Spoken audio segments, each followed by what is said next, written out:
Oren dwi. Dim ond hanner Cymraeg, ond dwi'n byw yn Gwynedd rwan. Dwi'n dysgu ar y we efo say something in Welsh. Dwi'n dysgu ers bron 2 flynedd. Rwan dwi'n newydd ddechrau dosbarth yn y dre hefyd. Dosbarth sgwrsio lefel uwch. And dwi'n mwynhau hynna yn fawr iawn hefyd. Mae'n bwysig iawn dwi'n credu pan da chi'n dysgu Cymraeg, cyrraedd y pwynt cyn gyntaf y ffosib lle da chi'n medru siarad efo bobl cyffredin, bobl ar y stryd. Ar ôl hynna, bydd pawb yn athro i ti a bydd siarad Cymraeg yn hwyl. Rhyw flynyddoedd yn ôl, o'n i'n gweithio yn America. O'n i'n byw yn America am amser hir bron 15 mlynedd. Felly, un dydd nes i cyfarfod efo'r alpaca am y tro cyntaf. Nes i dysgu mewn cariad efo'r lygad mawr. Nes i penderfynu, dwi eisiau cadw alpacas. Dyma fi. Anifeiliaid y mynydd ydy alpacas.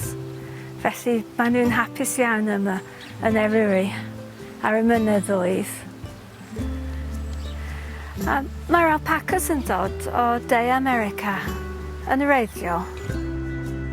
Maen nhw'n galed iawn, felly maen nhw'n hawdd i edrych ar ôl. Mae'r alpacas yn anifeiliaid cyfeillgar, ond dim yn rhy cyfeillgar. Maen nhw eisiau dod i edrych beth sy'n digwydd. Os ti'n mynd ar y cae, mae'r alpacas yn dod yn agos, ond dim yn rhy agos.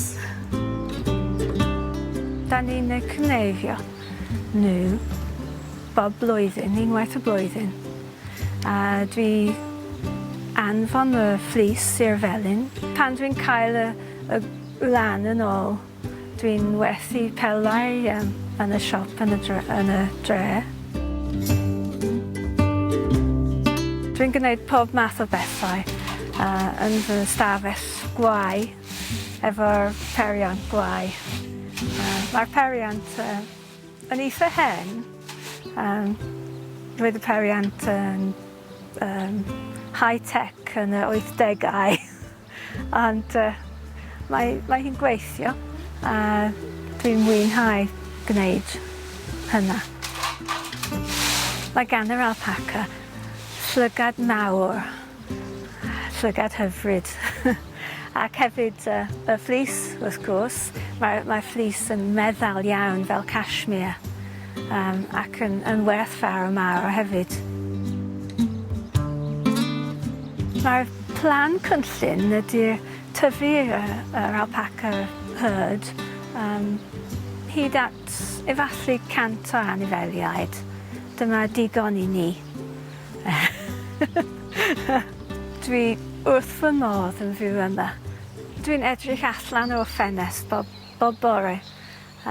Dwi'n meddwl dwi'n lwcus.